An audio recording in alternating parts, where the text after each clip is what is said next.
হাতে চায়ের কাপ, গায়ে ময়লা শার্ট, কারো কথা শুনে অট্ট হাসিতে ফেটে পড়ছে এক কিশোর। এমন দৃশ্য সামাজিক মাধ্যমে নিশ্চয়ই দেখেছেন। অগণিত মিম, ট্রল আর রিলসের কল্যাণে এই মুখটি এখন বিশ্বজুড়ে পরিচিত। কিন্তু পর্দার পেছনের মানুষটির পরিচয় বা তার বর্তমান অবস্থান কি, অথবা কে এই কিশোর, বেশিরভাগ মানুষই হয়তো জানেন না। চলুন এই কিশোরের বর্তমান অবস্থান কি কিংবা কোথায় আছে জেনে নেই। নিজের ভুবন ভোলানো হাসির মাধ্যমে কোটি মানুষের হৃদয়ে জায়গা করে নেওয়া এই কিশোরের নাম অরুণ কুমার। ভারতের মুম্বাইয়ের এক অত্যন্ত দরিদ্র পরিবারে অরুণের বেড়ে ওঠা। অভাবের তাড়নায় চতুর্থ শ্রেণীর পর আর পড়াশোনা করা সম্ভব হয়নি তার। খুব অল্প বয়সেই তাই জীবিকার তাগিদে তাকে ট্রাকের হেল্পার হিসেবে কাজ শুরু করতে হয়।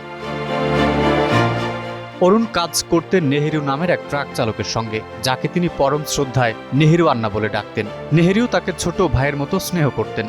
ভাইরাল হওয়ার সেই দৃশ্যটি ছিল সম্পূর্ণ কাকতালীয়।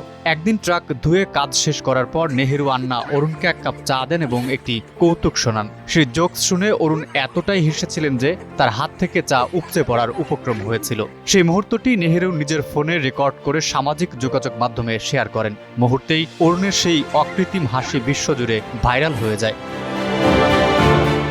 অরুণের এই জনপ্রিয়তার প্রভাব শুধু ভার্চুয়াল জগতেই সীমাবদ্ধ থাকেনি, তার জীবনের মোড় ঘুরিয়ে দিয়েছে খোদ রাজ্য সরকার। ভাইরাল হওয়ার পর সরকারের হস্তক্ষেপে অরুণের জীবনের কঠিন সংগ্রাম শেষ হয়। এখন সে আর ট্রাকের হেল্পার নয়, বরং একজন নিয়মিত ছাত্র। বর্তমানে অরুণ স্কুলে পড়াশোনা করছে এবং আগামী বছর তার উচ্চ মাধ্যমিক পরীক্ষা দেওয়ার কথা রয়েছে। পড়াশোনা শেষ করে সে গ্রাজুয়েট হতে চায় এবং একটি সুন্দর কর্মজীবন গড়ার স্বপ্ন দেখে। তবে সাফল্য পেলেও সে তার পথপ্রদর্শক নেহেরু আন্নাকে ভুলে যায়নি। ভবিষ্যতেও তাকে এভাবেই পাশে চায় অরুণ। মেহেদী হাসান, টাইমস টুডে।